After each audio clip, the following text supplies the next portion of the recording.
National income.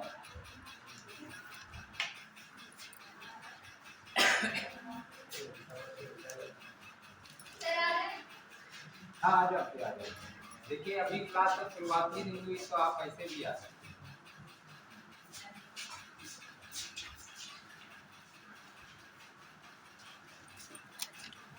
राष्ट्रीय आय को अंग्रेजी में नेशनल इनकम कहते हैं। ये राष्ट्रीय आय इकोनॉमिक्स में आपने पढ़ा होगा, माइक्रो इकोनॉमिक्स और मैक्रो इकोनॉमिक्स। माइक्रो इकोनॉमिक्स में अर्थव्यवस्था की छोटी से छोटी इकाइयों का अध्ययन करते हैं। अर्थव्यवस्था का सूक्ष्मतम अध्ययन है। माइक्रो इकोनॉमिक्स क्या है? माइक्रोस्कोपिक बोल सकते हैं कि इसमें छोटी से छोटी इकाइयों का अध्ययन करते हैं, और हिंदी में इसको व्यष्टि अर्थशास्त्र कहते हैं। माइक्रो इकोनॉमिक्स जिसमें अर्थव्यवस्था की बड़ी से बड़ी इकाइयों का अध्ययन करते हैं, जिसको हिंदी में समष्टि अर्थशास्त्र कहते हैं। आज उसी समष्टि अर्थशास्त्र का एक भाग है राष्ट्रीय आय, जिसका हम सभी अध्ययन करेंगे भली भाग। तो राष्ट्रीय आय समष्टि अर्थशास्त्र का एक भाग है।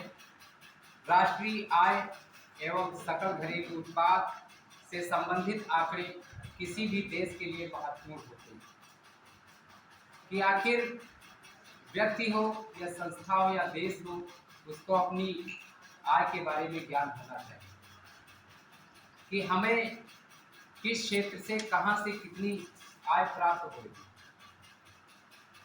राष्ट्रीय आय किसी भी अर्थव्यवस्था में वस्तुओं एवं सेवाओं के प्रवाह का माप। किसी भी देश में किसी भी वर्ष में उत्पादित समस्त वस्तुओं एवं सेवाओं के कुल मौद्रिक योग को राष्ट्रीय आय कहते हैं, नेशनल इनकम। मैं एक बार फिर से बोल रहा हूँ कि किसी भी देश में, माना कि भारत, किसी भी देश में एक वर्ष के अंतराल में उत्पादित समस्त वस्तुओं एवं सेवाओं के कुल मौद्रिक योग को राष्ट्रीय आय कहते हैं। ठीक। भारत में वित्तीय वर्ष 1 अप्रैल से 31 मार्च, लिखते भी जाएंगे,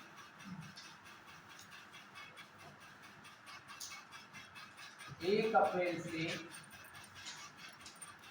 31 मार्च वित्तीय वर्ष।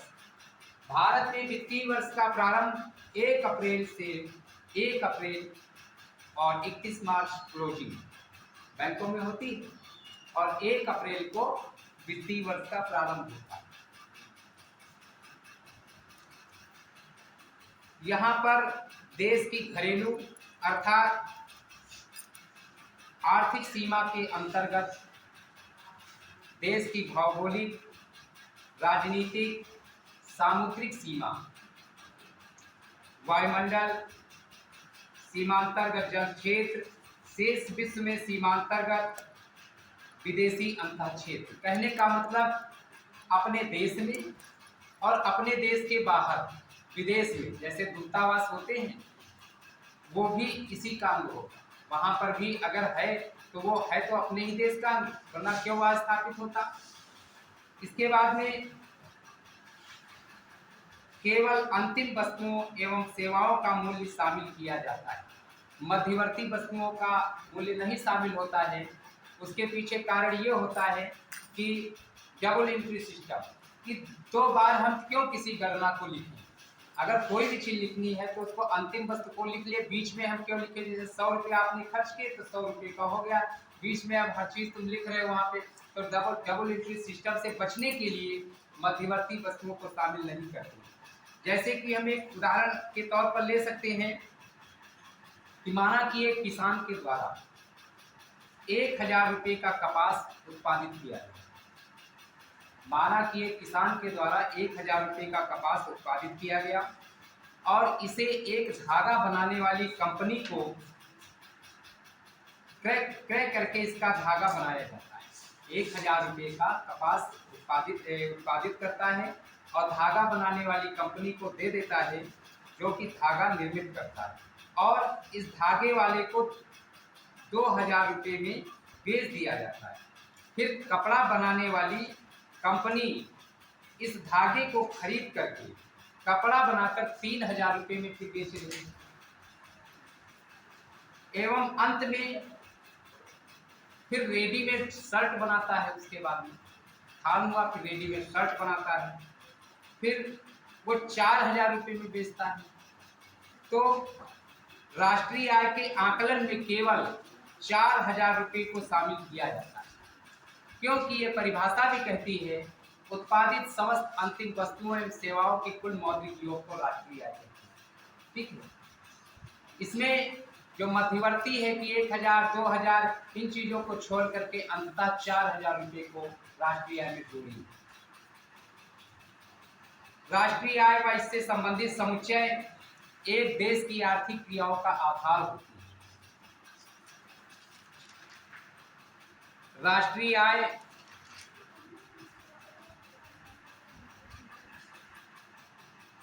भारत में राष्ट्रीय आय का अनुमान सबसे पहले किसने लगाया था?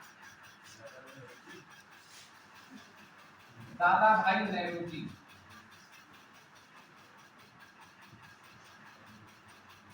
दादा भाई Naoroji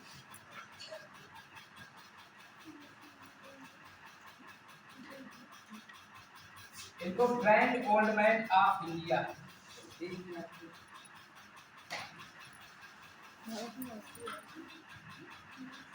grand old man of India.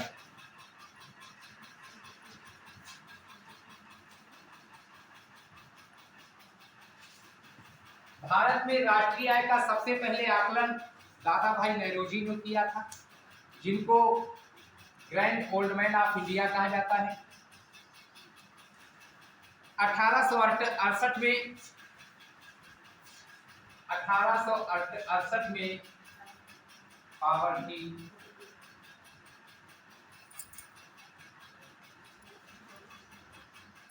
And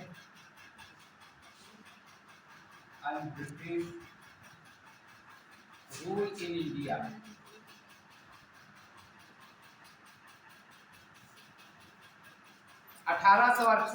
में इस पुस्तक की रचना की थी।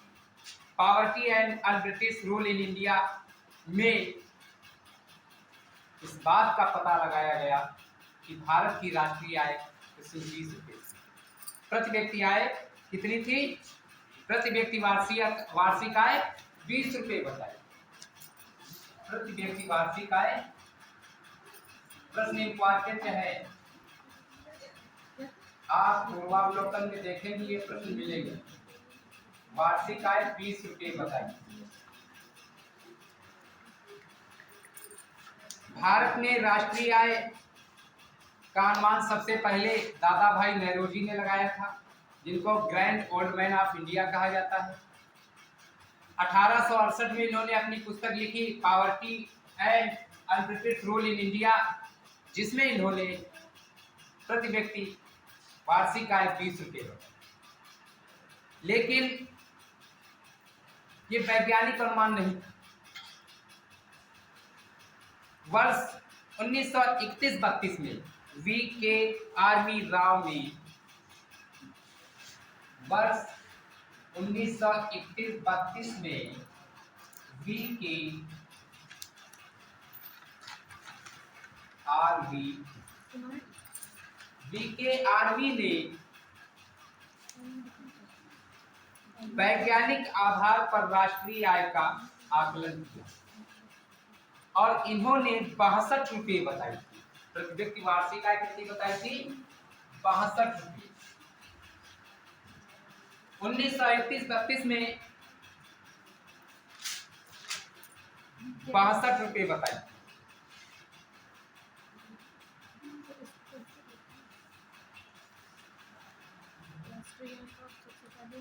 आज़ादी के पश्चात देश जब आज़ाद हुआ, इसके बाद में राष्ट्रीय आय समिति गठित की। सन 47 में देश आज़ाद हुआ। 15 अगस्त 1947 को देश आज़ाद हुआ और 10 मई 1857 मेरठ से ये आज़ादी का बिगुल बजा। जब देश ये आज़ाद हुआ तब राष्ट्रीय आय समिति 1949 में बनाई। राष्ट्रीय आय समिति 1949, राष्ट्रीय आय समिति 1949 में निर्मित किया गया, जिसके अध्यक्ष थे पीसी महालनोबिस। पीसी महालनोबिस यानी पीसी महालनोबिस की अध्यक्षता में राष्ट्रीय आय समिति का गठन हुआ। पीसी महालनोबिस, प्रकाश चंद्र महालनोबिस पूरा नाम, प्रकाश चंद्र महालनोबिस ने राष्ट्रीय आय समिति का गठन किया। इसके बाद में राष्ट्रीय प्रतिदर्श सर्वेक्षण संस्थान NSSO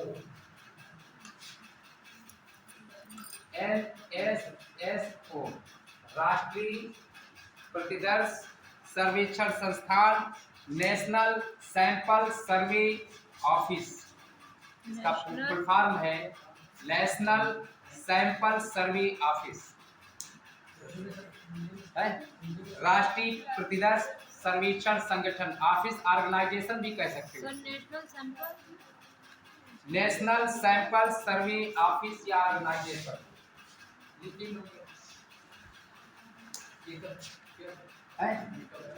बता रहे हिंदी में सर। राष्ट्रीय प्रतिदर्श सर्वेक्षण संस्थान, समझ लो। इसको हम भेज देंगे, ये जरूरी है, इसलिए डेटा आंकड़ा है तो इसको भेज देंगे। भेज तो वैसे सब कुछ देते हैं सर। राष्ट्रीय प्रतिदर्श सर्वेक्षण संगठन लिख लिया।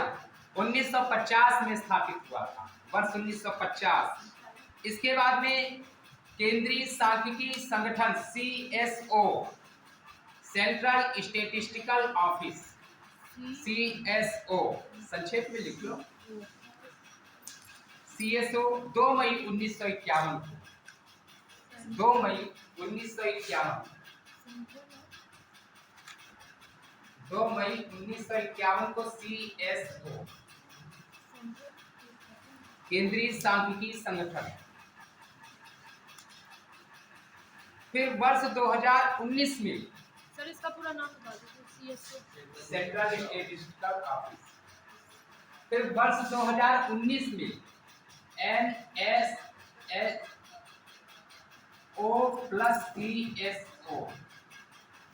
वर्ष 2019 में इसका विलय हो गया। और विलय किसमें हुआ? NSO में।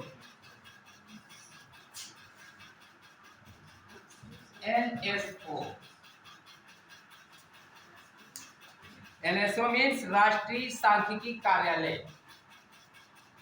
राष्ट्रीय सांख्यिकी कार्यालय, नेशनल स्टैटिस्टिक्स ऑफिस।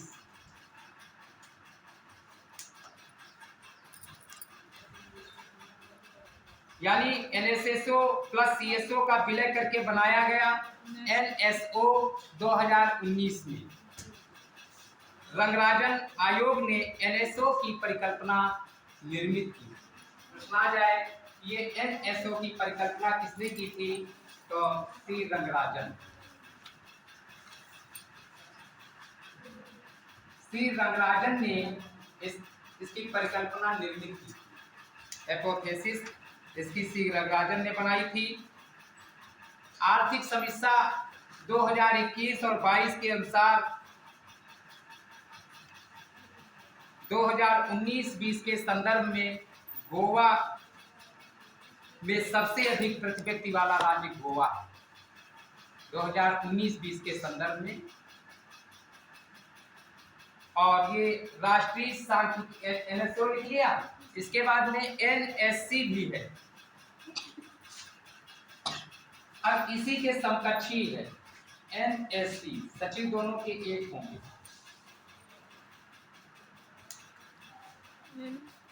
राष्ट्रीय सांख्यिकी आयोग, नेशनल स्टेटिस्टिक्स कमीशन, राष्ट्रीय सांख्यिकी आयोग,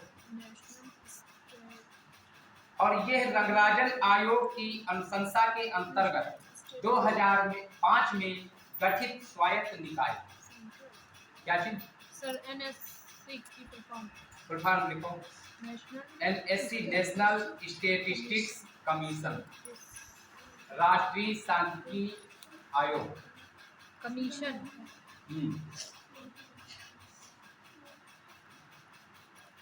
और इसके गठन का उद्देश्य क्या था? भाई NSO तो गठित हो ही गया है, अब तो जरूरत ही नहीं है आप पर, लेकिन है जरूरत कि इसके गठन का उद्देश्य ये था कि आंकड़ों के संग्रहण में सांख्यिकी एजेंसियों के सामने बहुत सारी बाधाएं, समस्याएं आती थी। उन समस्याओं को कम करना इस राष्ट्रीय सांख्यिकी आयोग का उद्देश्य है कि NSO राष्ट्रीय प्रतिदर्श संगठन ये अगर कोई भी सांख्यिकी आंकड़ा ला रहा है तो उसमें बहुत सारी एजेंसियां भी काम करती हैं। एजेंसियों के पास जब कोई दिक्कत आती है तो आयोग इसके लिए बनाया गया, राष्ट्रीय सांख्यिकी आयोग 2005 में। तो उसके माध्यम से जो उसमें आने वाली समस्या है उनको कम करना। कि आप जानते हैं कि अर्थव्यवस्था आंकड़ों पर ही आधारित है। आप जनगणना ले लें, राष्ट्रीय आय का ले लें, कुछ बहुत सारी चीजें हैं कि अर्थव्यवस्था के तीनों क्षेत्र ये सब आंकड़ों पर ही निर्भर है। अब आंकड़े कलेक्ट किए जाते हैं। योजना आयोग में कालिदास मार्ग पर लखनऊ में अर्थ एवं संख्या प्रभाग है। आप वहां पर जाइए, कभी भी देखिए, आप तैयारी करते आप जा सकते हैं। आप प्रतियोगी छात्र हैं, वहां पर पढ़ने वालों को सांख्यिकी डायरी निःशुल्क मिल जाती है। जैसे अगर आप गए तो अगर मतलब कुछ दिखाना पड़ता है तो लगभग दे ही देते हैं पढ़ने के लिए, और समझ जाते हैं कि तुमको पढ़ना है कि नहीं पढ़ना है। तो सांख्यिकी डायरी में पूरे उत्तर प्रदेश का पूरा वृत्तांत तीनों क्षेत्रों का दिया है। समझ गए? वो सभी को मिलती है निःशुल्क। जितने लोग प्रशासन के लोग हैं और सारे जितने भी मंत्री मिनिस्टर हैं, आवश्यकता अनुसार उनको दी जाती है, क्योंकि उसके आधार पर वो देखते हैं कि हमारे विभाग में कितनी प्रगति हुई। ऐसे तो जान नहीं पाएंगे, वो आंकड़ा आता है तो उसके आधार पर देखते हैं। और जो समाज के लोग हैं, सामाजिक सेवा के लोग हैं, उनको देखते हैं। जैसे आप और हम सभी देखे, हमने कहा कि देखिए वन क्षेत्र में कितना नुकसान हो रहा है, प्राथमिक क्षेत्र में घाटा हुआ है तो किसके कारण हुआ, कैसे हुआ, किस फसल को नुकसान हो, ये तमाम बातें उसमें उल्लेखित है। कि आर्थिक समीक्षा भी बनती है, वहाँ पे सांख्यिकी सारांश भी बनता है, इतनी मोटी किताब होती है। ये अर्थ एवं संख्या प्रभाग करता है। तो भारत के मुख्य सांख्यिकीविद सांख्यिकी कार्यक्रम कार्यान्वयन मंत्रालय के सचिव भी इसके भी NSC के भी सचिव होते हैं। इसके बाद में राष्ट्रीय आय की गणना के लिए NSO ने भारतीय अर्थव्यवस्था के 3 क्षेत्रों का निर्धारण किया। अर्थव्यवस्था के जो 3 क्षेत्र होते हैं, प्राथमिक, द्वितीयक और तृतीयक क्षेत्र, इनको कौन निर्धारित करता है? NSO। ये प्राथमिक, द्वितीयक और तृतीयक। ठीक। राष्ट्रीय आय की गणना करने के लिए NSO ने भारतीय अर्थव्यवस्था को 3 क्षेत्रों में बांटा है। पहला है प्राथमिक क्षेत्र, दूसरा द्वितीयक क्षेत्र, तीसरा तृतीयक क्षेत्र। प्राथमिक क्षेत्र कृषि एवं संबद्ध वस्तुओं का क्षेत्र कहा जाता है, और तृतीयक क्षेत्र उद्योग एवं विनिर्माणी वस्तु का क्षेत्र कहा जाता है, और तृतीयक क्षेत्र सर्विस सेक्टर, सेवा क्षेत्र कहा जाता है। भारत की राष्ट्रीय आय में तृतीय क्षेत्र का सर्वाधिक योगदान है। इसके बाद में आधार वर्ष की मैं बात करता हूं, बेस ईयर। आज का टॉपिक इम्पोर्टेंट है। कल का टॉपिक तो आपके सुख से संबंधित था कि सर्वे भवन्तु सुखिनः, सबके सुख पर था। लेकिन जब ये सुखी होगी हमारी राष्ट्रीय आय, तभी तो सर्वे भवन्तु सुखिनः होगा। मतलब कोई भी चीज वंचित नहीं है, हर चीज एक दूसरे से संलग्न है, जुड़ी है।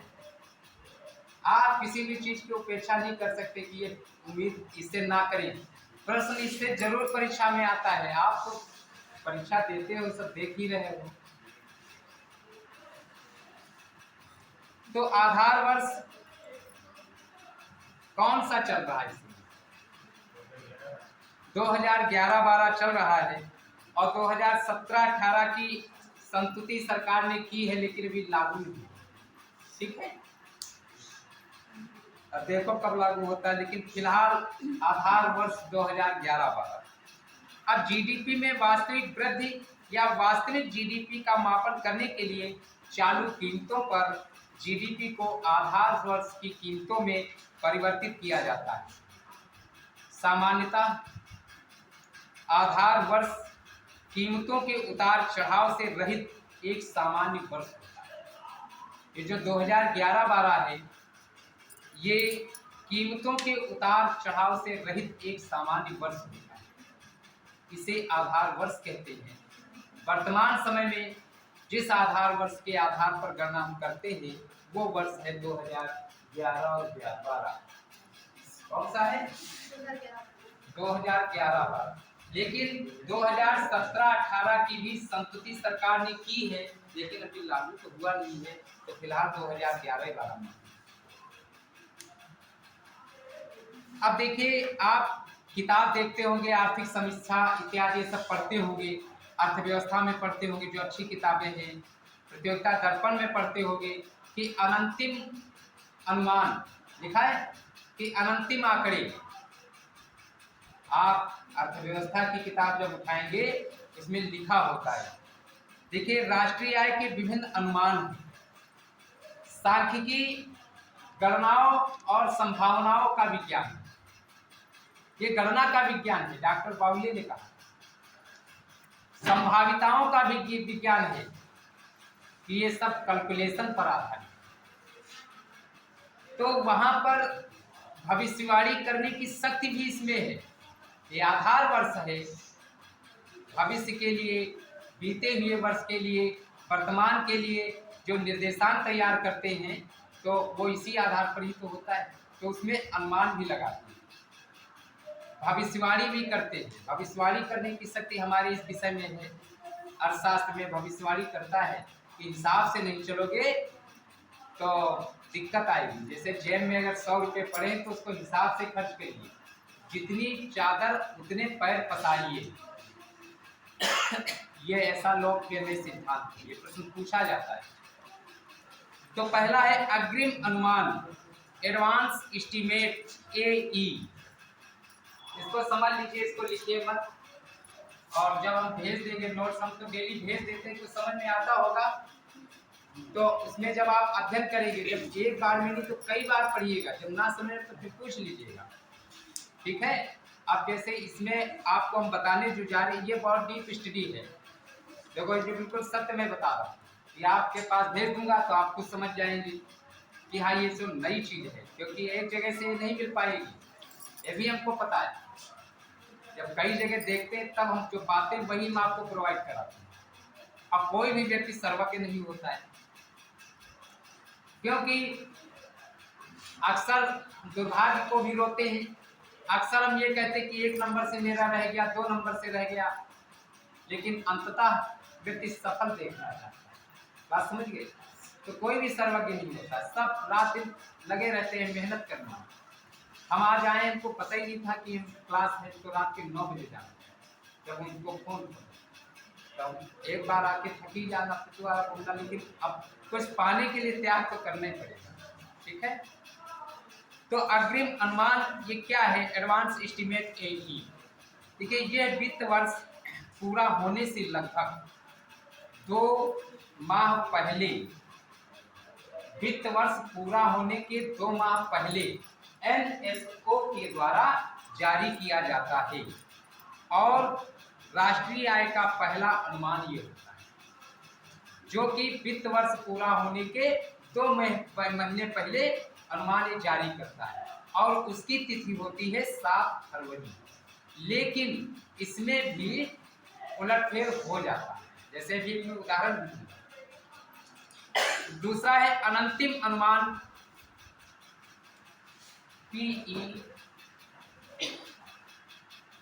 PE provisional estimate.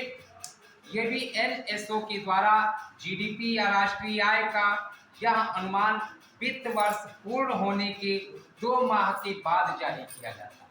वो 2 माह पहले और ये 2 माह के बाद में जारी किया जाता है, और जारी होने की तिथि है 31 मई।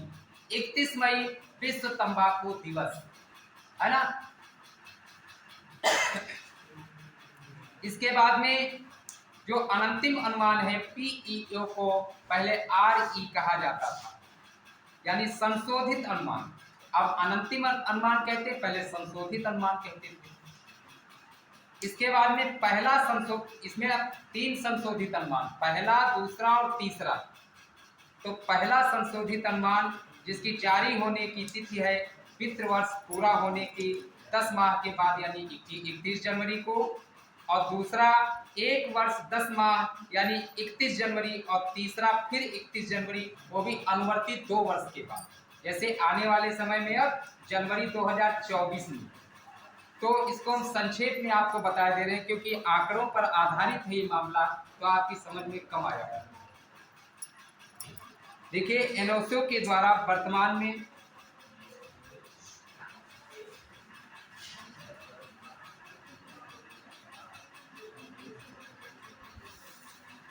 वर्तमान कार्यक्रमानुसार 2020-21 का पहला एई 7 फरवरी, पहला एई 7 फरवरी 2021, 7 फरवरी 2021 को जारी हुआ। फिर 2020-21 का पीई प्रोविजनल एस्टीमेट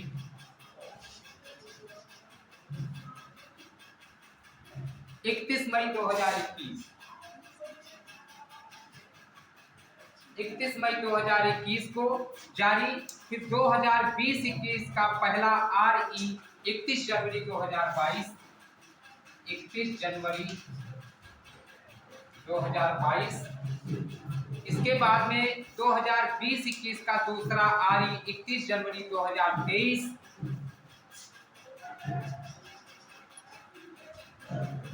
और तीसरा अनुमान 31 जनवरी 2024 को। ये राष्ट्रीय आय के अनुमान।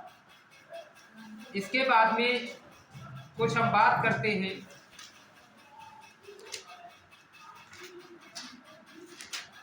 देखिए राष्ट्रीय आय में निवासी की संकल्पना। निवासी कौन है, आप अभी जब पढ़ेंगे इसमें आगे आपके जो प्रश्न आते हैं उसमें भी आप पेपर लाएंगे। तो निवासी कौन बताइए। निवास प्रमाण पत्र बनवाते होंगे। देखिए नागरिक और निवासी 2 भिन्न शब्द, नागरिक और निवासी 2 भिन्न शब्द हैं। एक व्यक्ति एक देश का नागरिक हो सकता है, एक व्यक्ति एक देश का नागरिक हो सकता है और किसी अन्य देश का निवासी। अमेरिका के नागरिक हो लेकिन भारतीय मूल के ही तो निवासी हो। तो नागरिक और निवासी में ये अंतर है। कहने का मतलब जो भारतीय विदेशों में रहते हैं वे भारत के नागरिक हैं, और जिस देश में रहते हैं वे वहां के निवासी हैं। तो निवासी और नागरिक में अंतर समझ में आई बात। दूसरी बात, निवासी की परिभाषा क्या है। एक व्यक्ति या एक संस्था उस देश का निवासी कहलाता है जिस देश में वो रहता है या स्थित है, या उसी की आर्थिक सीमा में उसके आर्थिक हित का केंद्र है। आर्थिक हितों के केंद्र में 2 बातें शामिल होती हैं। एक तो वो देश की आर्थिक सीमा में रहता है, और दूसरा कमाने और खर्च करने के लिए, संचय करने के लिए आर्थिक क्रियाएं वहीं पर वो करता है। अमेरिका में जब कमाओगे तो खर्च तो वहीं पर करोगे कि वहां से इंडिया आओगे दूध लेने। इसके बाद में किसी को कुछ पूछना तो नहीं है। ये जीडीपी क्या है? सकल घरेलू उत्पाद, जीडीपी, ग्रॉस डोमेस्टिक प्रोडक्ट।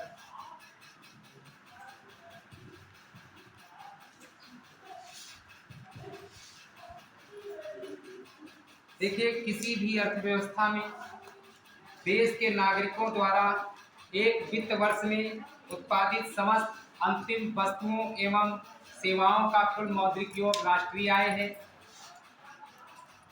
और राष्ट्रीय आय में चार बातें जो इसकी प्रकार हैं वो जीडीपी, जीएनपी, एलएनपी, एनडीपी। और राष्ट्रीय आय के गणना की तीन विधियां हैं, उत्पादन विधि, आय विधि और व्यय विधि। उत्पादन विधि, आय विधि और व्यय विधि, ये तीन विधियां हैं। पहले इधर इसको समझिए।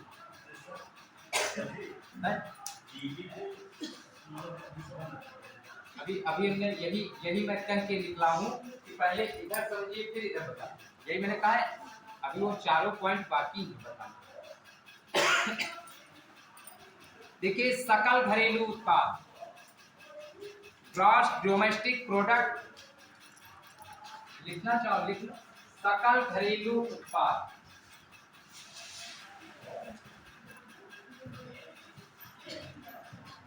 सकल घरेलू उत्पाद ये क्या है? आप लोग बताइए, कुछ उल्टा सीधा बताइए, कुछ तो बताइए। आए क्या तुम पीछे बैठे? हाँ ठीक है, दिखना चाहिए, क्योंकि भाई अब इतना मतलब अस्त व्यस्त है। वहाँ तो खूब अच्छी रोशनी भी थी। अब यहाँ पर देखिए, हम जैसे थे वैसे ही माहौल में आ गए हैं यहाँ, है ना। किसी देश की भौगोलिक सीमा के अंदर भारत का क्षेत्रफल 32.8763 लाख वर्ग किलोमीटर के अंदर एक वित्तीय वर्ष में उत्पादित समस्त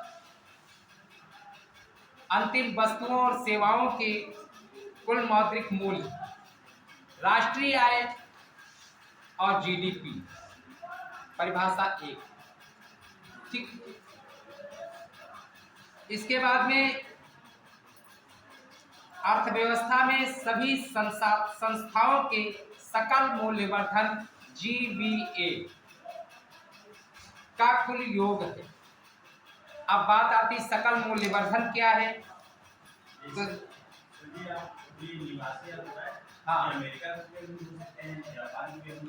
हाँ हाँ, कहीं के वहाँ जो कमाते हैं तो जो वहाँ कमाते तो वहीं तो खर्च करेंगे। नागरिक तो हम भारत के हैं, लेकिन कहते भारतीय मूल के निवासी अमेरिका में रहे, जैसे निवासी वहाँ के हो गए हम, है ना। मतलब जो हमारी राष्ट्रीय आय है उसके तो प्रभाव पड़ेगा। क्यों नहीं पड़ेगा?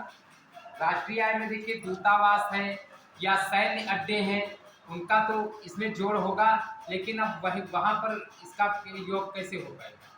अब यह है कि अभी आपको बता रहे हैं पूरा इसमें, बाकी उसका यहाँ पर कैसे हो, जो कमाओगे खाओगे वही खर्च करोगे। ये हम मान सकते हैं कि हम अपने देश में देश के बाहर कमा खा तो वहाँ रहे हो, तो हमारे देश की राष्ट्रीय आय में कैसे योगदान होता है?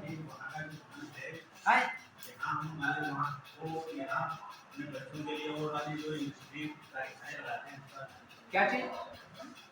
जो वहाँ घुमा रहे हैं, जो हम खा रहे हैं वही मन आगे जीडीपी में जाएगा। लेकिन जो हमारी राष्ट्रीय आय है उस पर तो प्रभाव पड़ेगा।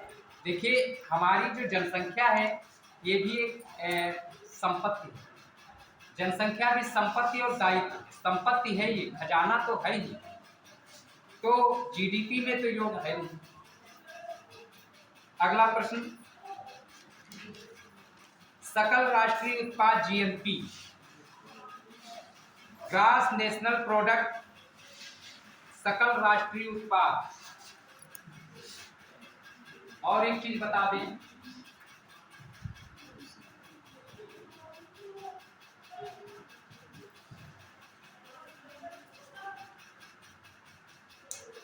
कल एक पेपर सिविल सर्विस का था, अभी पूछा गया था, तो आईडीए को रियायत ऋण खिड़की कहते हैं, ठीक है। रियायती ऋण खिड़की आईडीए, ठीक। ये टॉपिक से थोड़ा हट के है। प्रश्न विश्लेषणात्मक पूछे जाते हैं और विषय ही कुछ ऐसा है कि कभी संशय भी हो सकता है, भाषा भी क्लिष्ट रहती है। चलो इस पर हम अभी चर्चा बाद में करते हैं, ठीक। हमारे पास उसका वो हमारे पास है मटेरियल। अब यह कि ग्रुप पर हर बातें नहीं भेज पाते हैं। एक प्रश्न का उत्तर पूरे ग्रुप पर 8 पन्ने में भेज दें तो दिक्कत हो जाएगी। तो जीएलपी किसी देश के नागरिकों, निवासी एवं गैर निवासी एक वित्तीय वर्ष में उत्पादित समस्त अंतिम वस्तुओं एवं सेवाओं का कुल मौद्रिक मूल्य। अब ये जीएनपी के अंतर्गत आता है। सकल राष्ट्रीय उत्पाद, इसके बाद में एनडीपी शुद्ध घरेलू उत्पाद। क्या रिकॉर्डिंग कर रही है? नहीं सर, कॉल आ रही थी। देखिए भाई, रिकॉर्डिंग मत करिए, इतने बड़े नहीं सर, नहीं रिकॉर्ड नहीं कर रहे हैं सर, आप देख सकते हो, कॉल आ रही थी, कॉल चल भी रही है। अब ये सब क्या हमें देखना है, इसे कभी आप कभी होता सामने है। हो।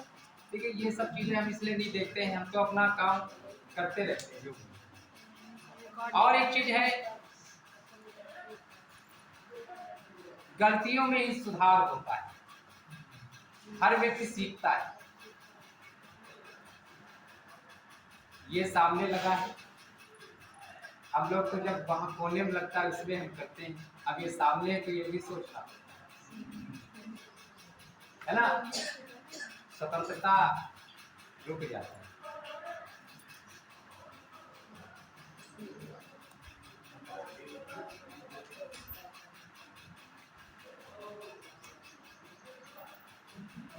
इसमें जरा लिख ले, एनडीपी में किसी देश के आर्थिक उत्पादन की, सर जीडीपी में एनडीपी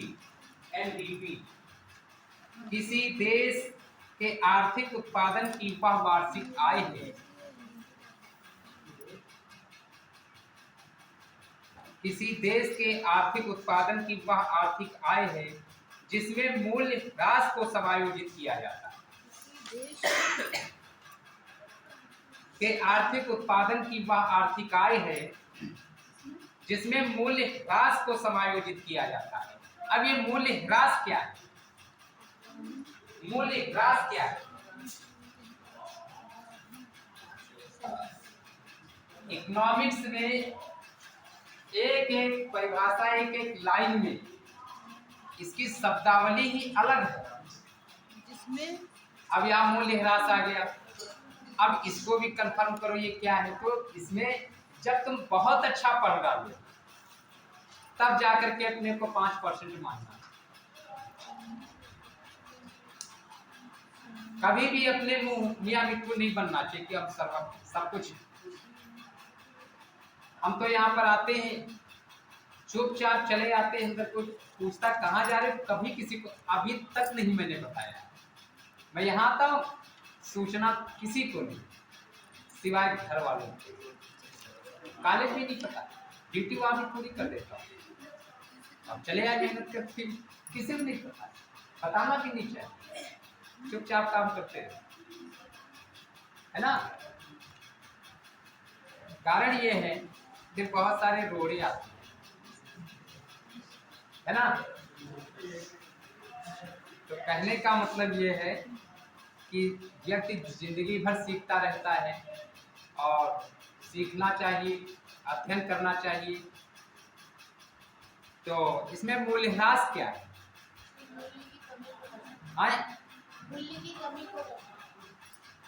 डिप्रिसिएशन इसको इंग्लिश में कहते हैं।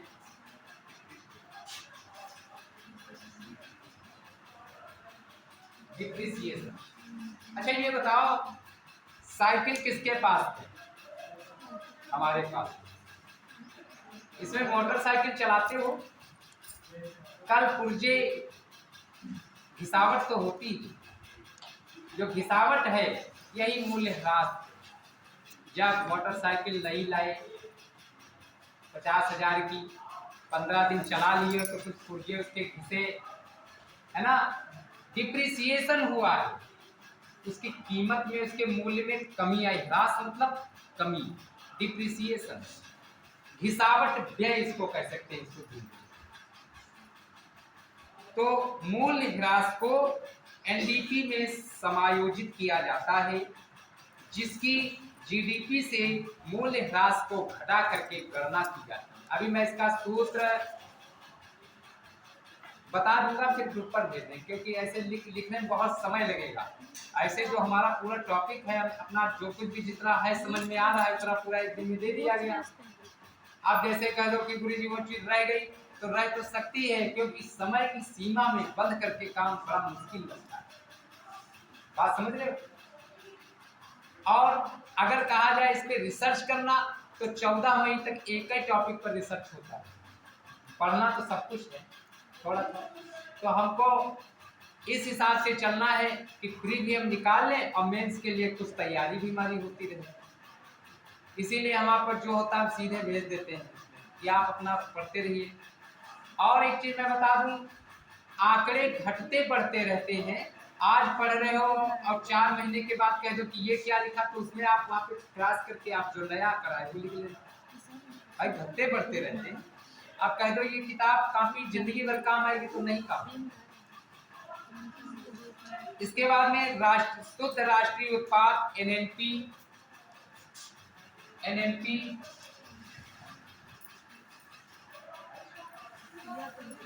नेट नेशनल प्रोडक्ट, एक दी हुई अवधि में किसी देश के नागरिकों के द्वारा विदेशों में और घरेलू रूप से उत्पादित तैयार वस्तुओं और सेवाओं के कुल मौद्रिक मूल्य से होता है। और राष्ट्रीय आय के 4 घटक हैं, जीडीपी, जीएनपी, एनएनपी, एनडीपी, और इसमें कारक लागत और बाजार मूल्य 2 आधारों पर हम इसकी गणना करते हैं। तो इस प्रकार से इसके 8 घटक होंगे। वो 8 घटक के सूत्र जो हैं वो आपको हम ग्रुप पर भेज देंगे, ठीक। और जो चीज़ वहाँ ना समझ में आप पूछ लेना, और बल्कि हम उसका एक चार्ट भी बना देते कि जिससे कि हम भी समझे और तुम भी समझ सको आसानी, क्योंकि सभी अर्थशास्त्री नहीं, क्योंकि यहाँ पर गैर इकोनॉमिक्स के भी विद्यार्थी, कुछ साइंस के हैं, कोई नैनो टेक्नोलॉजी का होगा, कोई फिजिक्स केमिस्ट्री का है, तो कोई जरूरी नहीं कि इकोनॉमिक्स समझी में सब कुछ आ जाए। इसके बाद में प्रति व्यक्ति आय क्या होती है, जरा बताएं, बताओ, कोशिश करो, दिमाग पर जोर दो। प्रति व्यक्ति आय क्या है? क्योंकि जब पहले दिन हमने पढ़ाया था आपको, उस दिन मैंने ये बातें कुछ बताई संक्षेप, याद होगा चाहे, जब हमने पढ़ाया था आर्थिक विकास और वृद्धि, उसमें जीडीपी, जीएनपी ये शब्दावली आई थी, मैंने बताया था। देखिए, किसी देश में प्रति व्यक्ति अर्जित की जाने वाली औसत आय को प्रति व्यक्ति आय कहते हैं। प्रति व्यक्ति ज्ञात करने के लिए उस वित्तीय वर्ष की राष्ट्रीय आय को उस वर्ष की कुल जनसंख्या से भाग दे देते हैं और प्रति व्यक्ति आय निकाली जाती है। प्रति व्यक्ति का सूत्र लिख लो,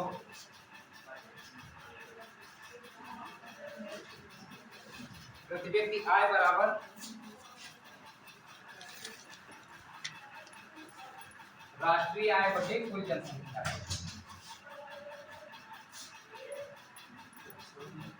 राष्ट्रीय आय बटे कुल जनसंख्या।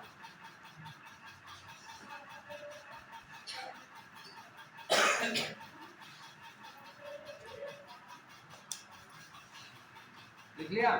इसके बाद में सकल मूल्यवर्धक GVA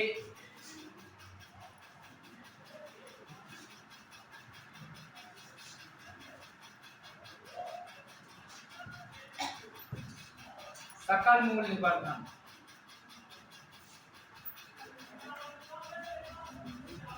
ये सकल मूल्यवर्धन क्या है?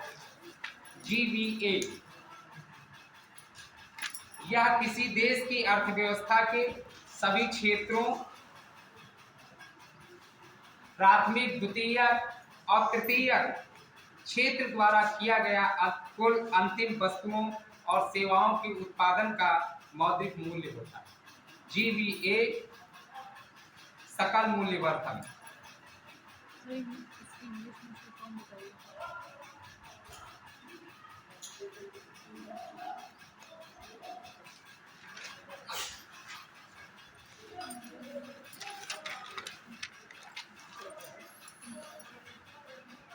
व्यक्ति और संस्थाएं, जरा इसको थोड़ा ये लिखेंगे आप।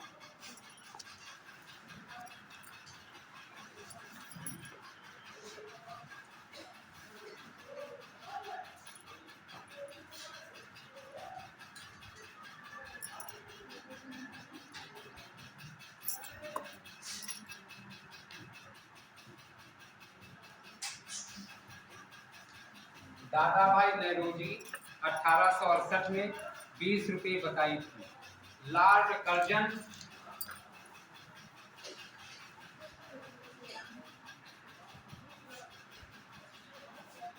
1901 में प्रति व्यक्ति आय कितनी बताई थी? 30 रुपये। और इसके बाद में फिंडले सिराज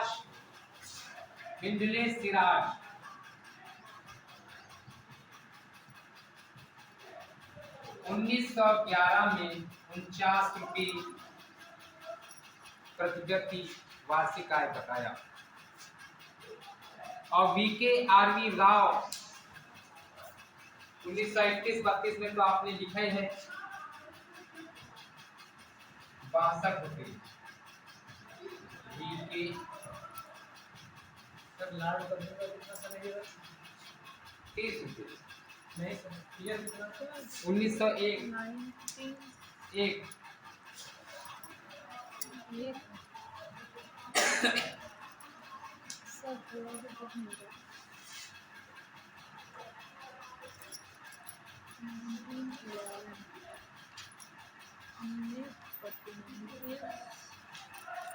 लिख लिया।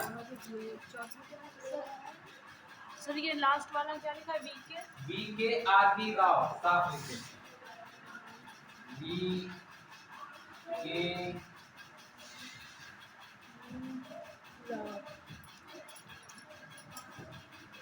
लिख लिया। Yes sir. इसके बाद में राष्ट्रीय आय लेखा की अवधारणा का उद्गम 17वीं शताब्दी में हुआ। राष्ट्रीय आय लेखा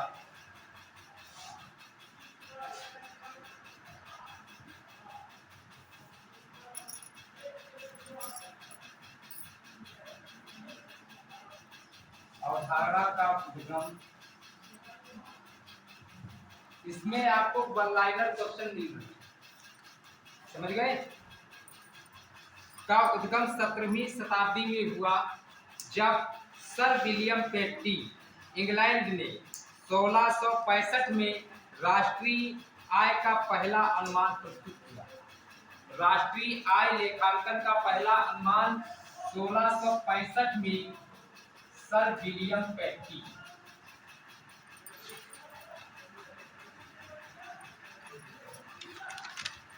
और ये कहाँ के थे? इंग्लैंड के। ये इंग्लैंड के थे। इन्होंने पहला अनुमान प्रस्तुत किया था, लेकिन ये अनुमान वैज्ञानिक हुआ। इसके बाद में साइमन कुजनेट्स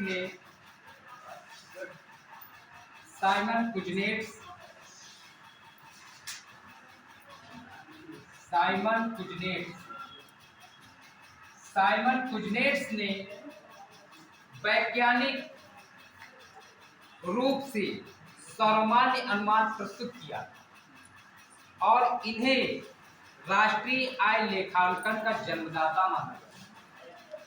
राष्ट्रीय आय लेखांकन का जन्मदाता, राष्ट्रीय आय लेखांकन का जन्मदाता किसको माना जाता है? साइमन कुजनेट्स को।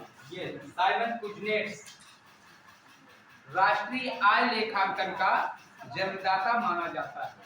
वर्ष 1971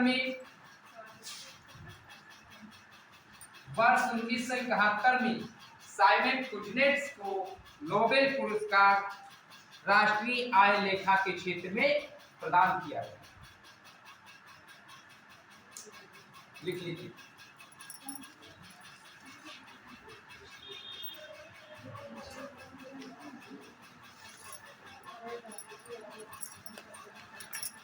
national income accounting, father of national income accounting Simon Kuznets कि राष्ट्रीय आय लेखांकन का जन्मदाता कौन है? Simon Kuznets.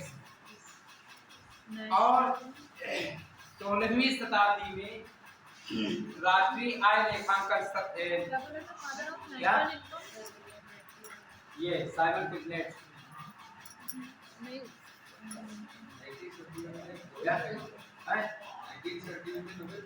नोबेल पुरस्कार मिला था राष्ट्रीय आय लेखांकन के क्षेत्र में। एक बहुत बड़ी उपलब्धि थी क्योंकि संपूर्ण विश्व के लिए ये महत्वपूर्ण बन गया कि सभी देशों के लिए तो जरूरी था ना कि अपने देश में कितनी राष्ट्रीय आय है, कितना व्यय है, इन सब का आकलन हो। तो विलियम पैटी इंग्लैंड में सबसे पहले वहां पर इसकी गणना की गई, लेकिन वो वैज्ञानिक रूप से सर्वमान्य नहीं था। इसके बाद में जो साइमन कुजनेट्स गणितज्ञ भी हैं और अर्थशास्त्री भी हैं, इन्होंने जो आधार प्रस्तुत किया था वो सर्वमान्य, और जब सर्वमान्य था तो 1971 में इनको राष्ट्रीय आय लेखांकन के क्षेत्र में नोबेल पुरस्कार प्रदान किया गया और इनको राष्ट्रीय आय लेखांकन का जन्मदाता माना जाता है।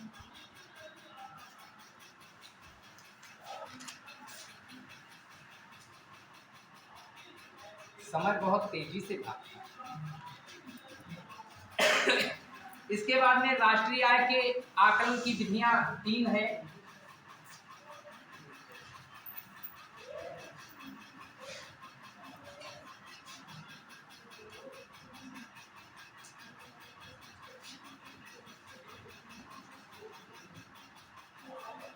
प्रश्न आता है इसमें कौन सी विधि नहीं है? तो 3 ही विधियां हैं, उत्पादन विधि या उत्पाद विधि, आय विधि और व्यय विधि।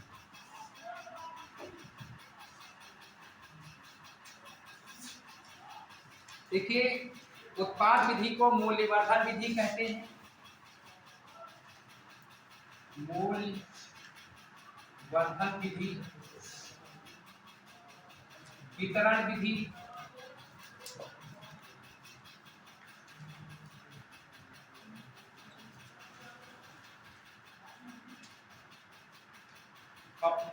कुल परिचय विधि।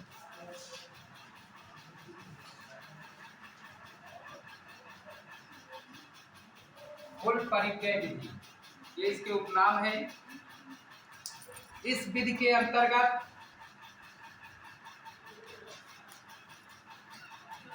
जीवीए सकल मूल्यवर्धन की गणना की जाती है, जो कुछ और नहीं यहाँ पर है, बल्कि अर्थव्यवस्था के तीनों क्षेत्रों के उत्पादन मूल्य और मध्यवर्ती वस्तुओं के मध्य अंतर, यहाँ पे उत्पादन विधि में इसकी गणना की जाती है। और कहने का मतलब ये है कि तीनों क्षेत्रों का उत्पादन मूल्य और तीनों क्षेत्रों का मध्यवर्ती उपभोग को घटा करके उत्पाद विधि जो मेथड है, इसमें जीवीए सकल मूल्यवर्धन निकालते हैं। इसके बाद में इसमें कौन कौन सी चीजें शामिल हैं? पहली चीज आरोपित किराया। अब आरोपित किराया ये है क्या, अभी बताते हैं। दूसरी बात, लाभ कमाने के बाजार में बेची जाने वाली वस्तुएं। लाभ कमाने के लिए बाजार में बहुत सारी वस्तुएं बेची जाती हैं, नहीं बेची जाती, आरोपित किराया भी हम अदा करते हैं। इसके बाद में बच्चों को दोपहर में भोजन मिलता है, जैसे मिड डे मील ही है, क्या सब कुछ पैसे से ही जुड़ा है क्या। इसके बाद में स्थायी पूंजी का अपने लिए उत्पादन। अब बात यहाँ पर आती है, आरोपित का मतलब आरोप लगाना। तो आरोप ये आर्थिक आरोप के टाइप में है, लेकिन यहाँ पर इस शब्दावली को हम स्पष्ट करते हैं कि आरोपित मतलब इम्प्यूटेड रेंट, इम्प्यूटेड रेंट। अब ये इम्प्यूटेड रेंट क्या है?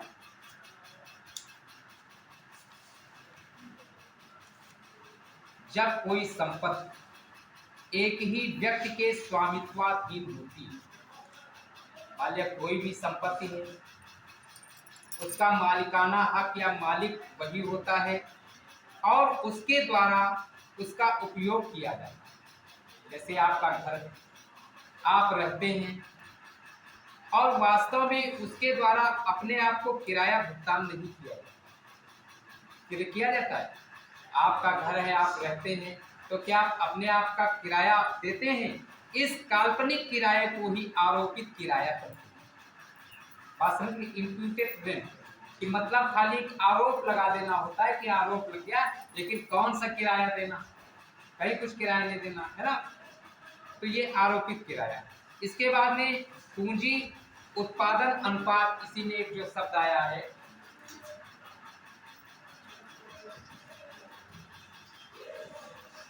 पूंजी उत्पादन अनुपात।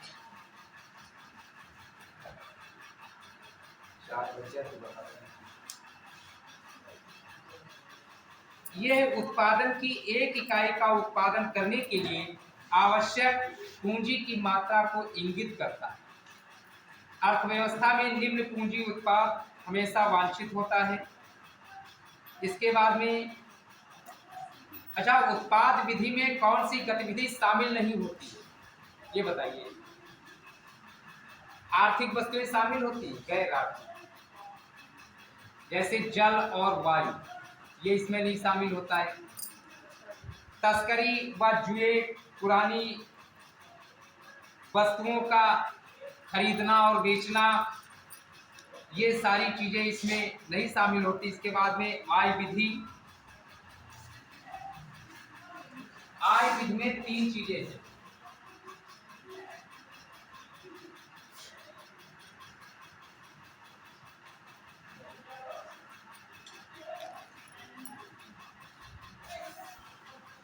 एक था कर्मचारियों की क्षतिपूर्ति,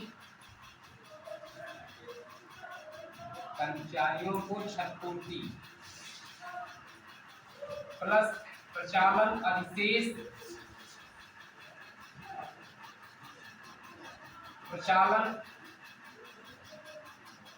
हम ध्यान नहीं दे पाते हैं, हम लिखने लगते हैं, ये शिकायत है आपकी, लेकिन हम आपा भी खो बैठते हैं और विराम तो बहुत लगाने का प्रयास कर, काफी पे तो विराम लगाए हैं, लेकिन इस पे नहीं लग पाता, लिखने लगते फिर जान नहीं पाते। हम इस पर विराम अगले लेक्चर में कोशिश करते हैं लगाने का कि थोड़ा स्पीड कम हो लिखने की, क्योंकि इसमें समझ में नहीं आता होगा। लेकिन इसके पक्ष में एक बात ये मजबूत है कि हम जो कुछ भी है वो आपको भेज दें। अब वो नहीं देखते, वो आपकी मजबूरी है, कुछ होगी भाई, वो आप जान सकते हैं, कुछ तो बताते हो नहीं। दूसरा है स्वरोजगार की मिश्रित आय। तीसरा, स्वरोजगार की मिश्रित आय, स्वरोजगार की मिश्रित आय।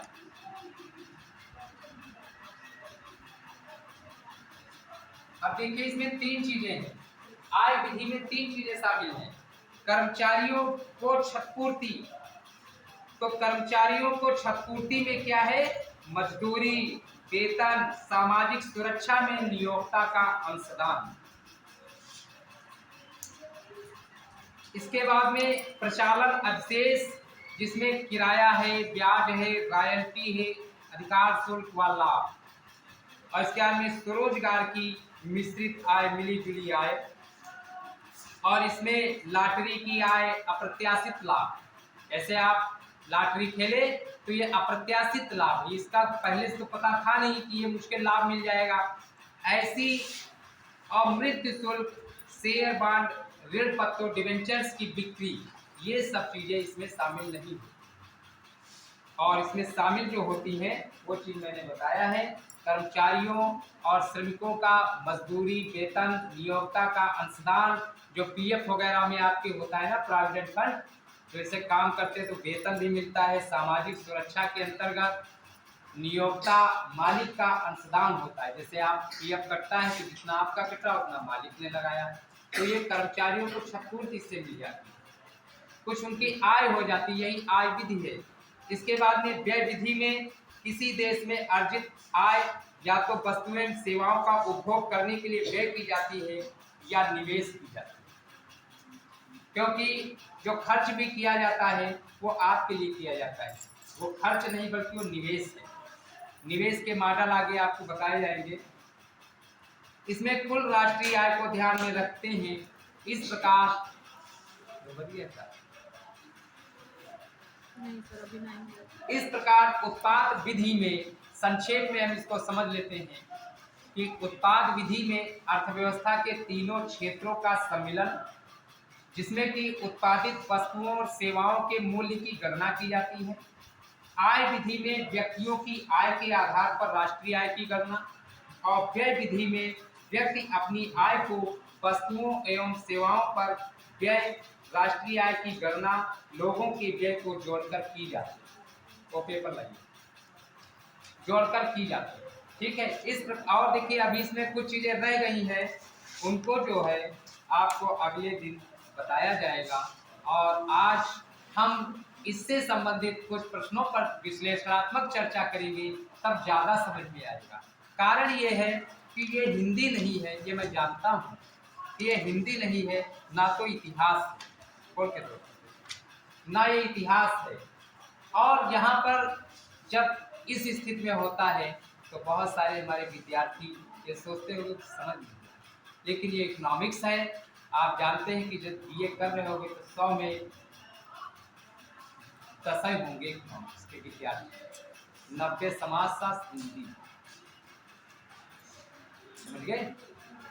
तो इस प्रकार से समस्याएं हैं, तो क्या किया जाए। अब मान लिया हम तो अपनी एक जो शिक्षक होता है वो पूरा प्रयास करता है, हम तो पूरा प्रयास करते हैं जितनी हमारी तय है। मैंने कल बताया था कि क्षमता, पहुंच, अवसर, हर प्रकार से हम लगे रहते हैं कि मतलब लगे रहो उनको कैसे सफल हो। देखिए दवा और दुआ, ये दवा है और वो दुआ है, दोनों जरूरी है। दवा तो ये मिल रही है, पढ़ रहे होंगे, हमारी शैक्षिक दवा है, समझ गए। देखिए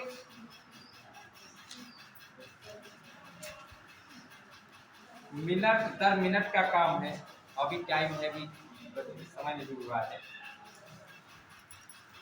इसमें एमपी और एफसी क्या है, बाजार मूल्य और कारक मूल्य।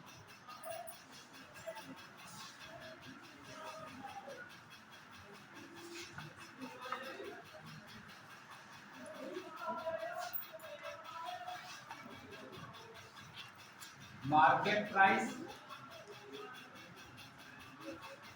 कारक मूल्य, एफसी, इसको साधन भी कह सकते हैं, साधन।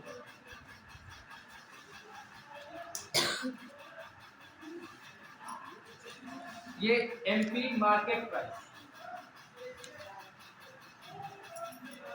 मार्केट प्राइस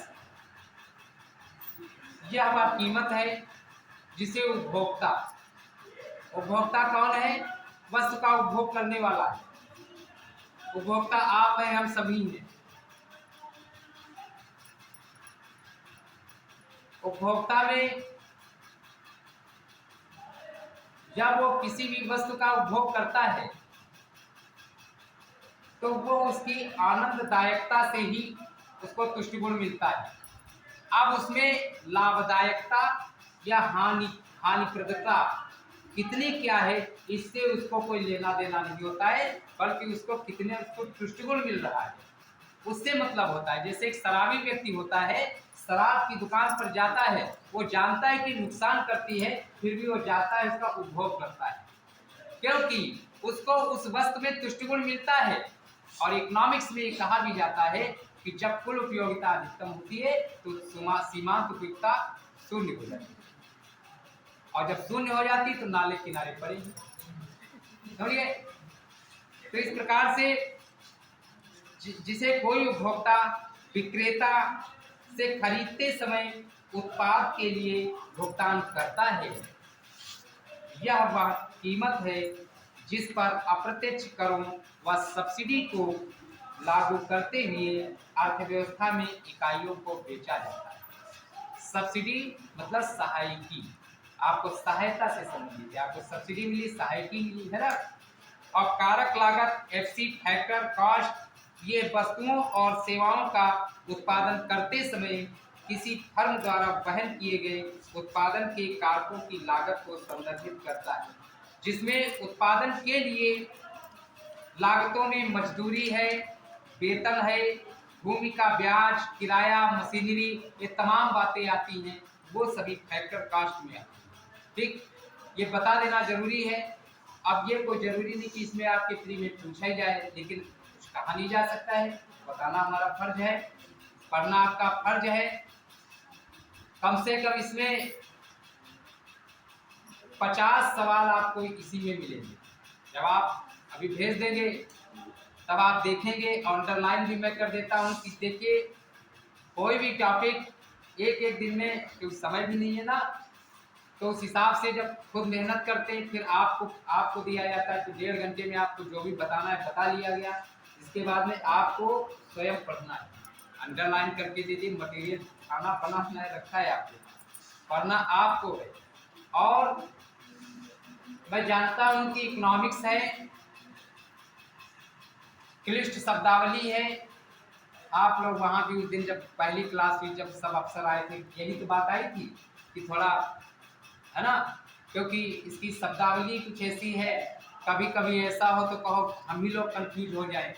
बात सही है, क्योंकि बहुत सारी ऐसी शब्दावलियां हैं जिनका निर्माण, जैसे क्वारंटाइन, अभी ये एक शब्दावली आई थी, क्वारंटाइन क्या पहले हम जानते थे? भाई हम तो नहीं जानते, और कोई भले सुना होगा। और कौन से शब्द थे उसमें? क्वारंटाइन था और क्या था? आए? तो ये सब शब्दावली कोरोना काल में निर्मित है। डिक्शनरी में तो पहले से है ही, होंगी, लेकिन इसका सामान्य बोलचाल में प्रयोग नहीं होता। आज सामान्य बोलचाल में हम प्रयोग करते हैं, लेकिन कभी कभी हम अंग्रेजी में भी गलत कर बैठते हैं। जैसे मैं राष्ट्रीय आय पढ़ा रहा हूं तो अलाउंस माने भत्ता। एक साथी आज उन्होंने कहा डायरेक्शन, दिशा निर्देश परीक्षा के संदर्भ में दिया, तो हम भी जानते हैं जब कुछ मजबूरी हो तो कुछ सुन लो, क्योंकि विश्लेषण करोगे तो समय खर्च होगा। उन्होंने कहा कि अलाउंस करवा दो, तो हमने कहा काहे का मिलना है कुछ, क्या भत्ता वगैरह? क्योंकि अनाउंस होता है, अलाउंस नहीं होता है।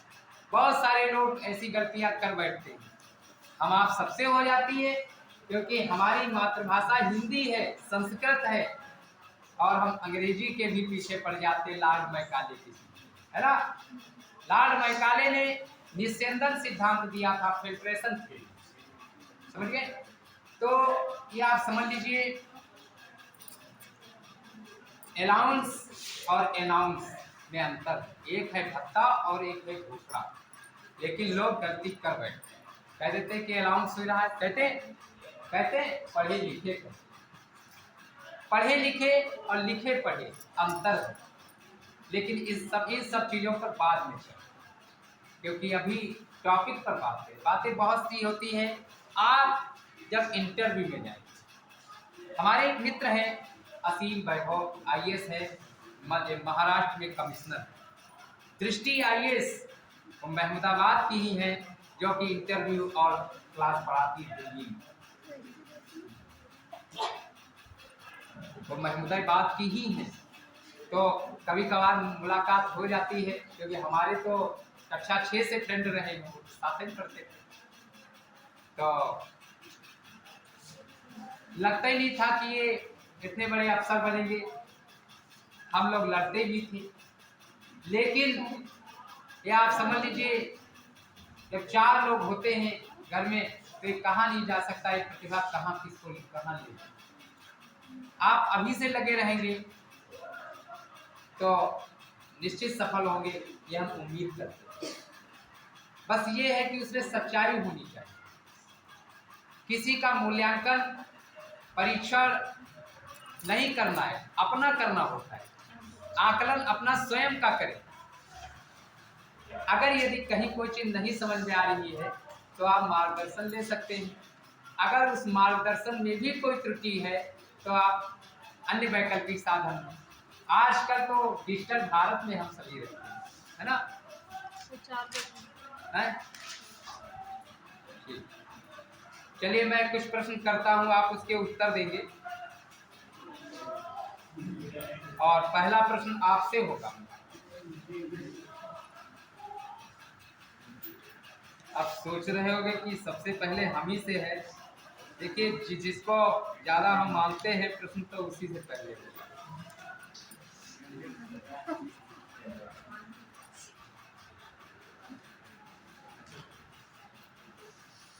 आपका प्रश्न है, आपके प्रश्न का भी उत्तर दे दें। देखिए,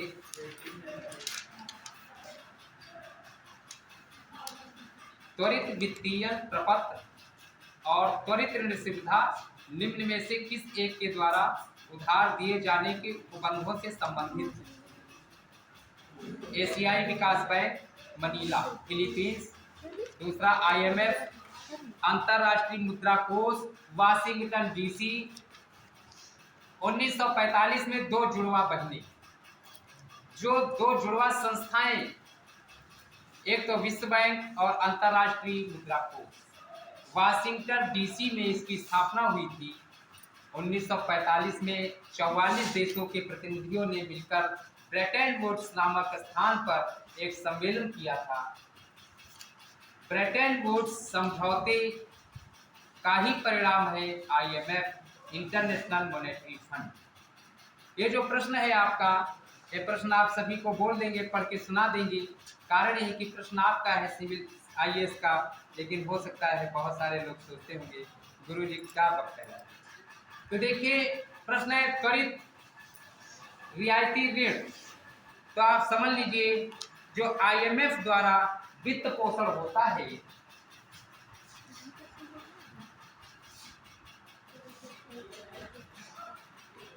IMF द्वारा वित्त पोषण,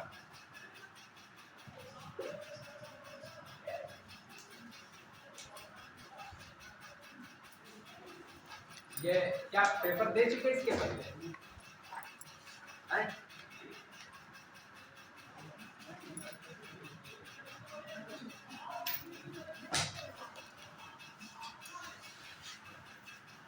अगर मनरेगा का काम यहाँ चले तो हम चल।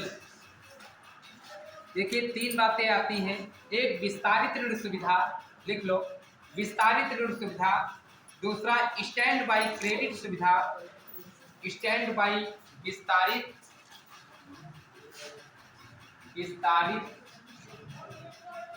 Stand by.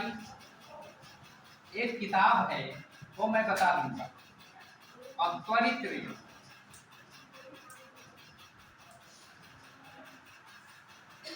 किताब थोड़ा उच्च कोट की तो है ही, और यहाँ देखते हैं मिलेगी कि नहीं मिलेगी। तुम्हारे सबके लिए मंगवाया था। और नितिन सिंघानिया की है IAS है। अब देख लेते हैं, नया एडिशन मंगाना है, पुरानी तो देख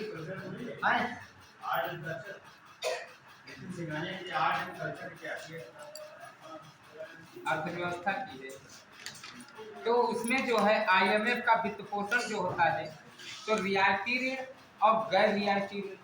तो रियायती ऋण में तीन चीजें हैं। विस्तारित ऋण सुविधा, जिसको ECF और स्टैंड बाई क्रेडिट सुविधा SCF और त्वरित ऋण सुविधा रैपिड क्रेडिट फैसिलिटी RCF। तो यह त्वरित ऋण सुविधा किसके द्वारा संचालित होती है? IMF, international monetary fund, IMF यानी मुद्रा कोष उसमें। ठीक, बात समझ में आ गई। और इसको हम ग्रुप पर ही भेज देंगे और तुम पेपर भेज देना, पेपर डाल दोगे तब जब ये लोग भी देख लेंगे अपना, है ना? सेंड नहीं होगा, सेंड नहीं होगा। कोई बात नहीं, हमारे पास है, भेज देंगे। ठीक, हमारे पास है, भेज देंगे। और प्रश्न ये है हमारा, पहला प्रश्न होगा,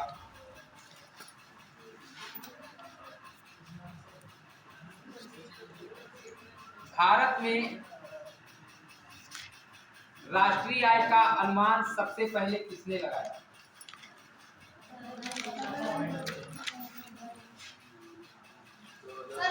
poverty and un-British rule in India पुस्तक की रचना किस वर्ष में हुई? बताइए। आए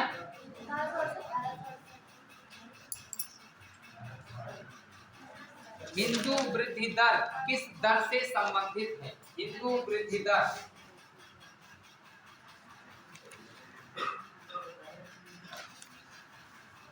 ये भी राष्ट्रीय आय से ही संबंधित है।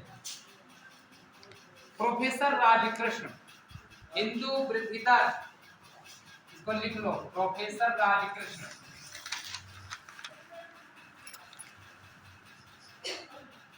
और 1981 में ये प्रश्न UPPCS 1996, 2006, 2004 कई बार पूछा गया है। हिंदू वृद्धि दर जो कि राष्ट्रीय आय से संबंधित है, और प्रोफेसर राजकृष्ण ने वर्ष 1981 में अमेरिकन इकोनॉमिक एसोसिएशन में बोलते हुए हिंदू वृद्धि दर का सर्वप्रथम प्रयोग किया था। किसने? प्रोफेसर राजकृष्ण 1981 में अमेरिका में बोलते थे। इसके बाद में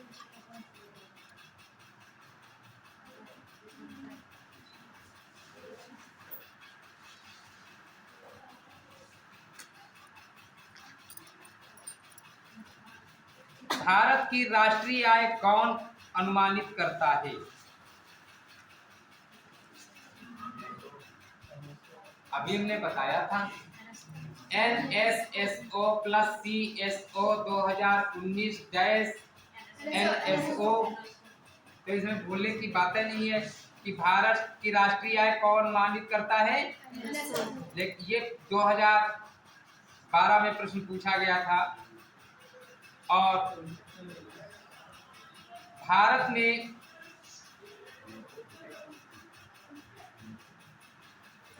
पूंजी निर्माण के आंकड़े एकत्रित करने का काम कौन करता है? पूंजी निर्माण के आंकड़े एकत्रित करने का काम कौन करता है? दिमाग पर जोर दें, लेकिन ज्यादा जोर मत देना।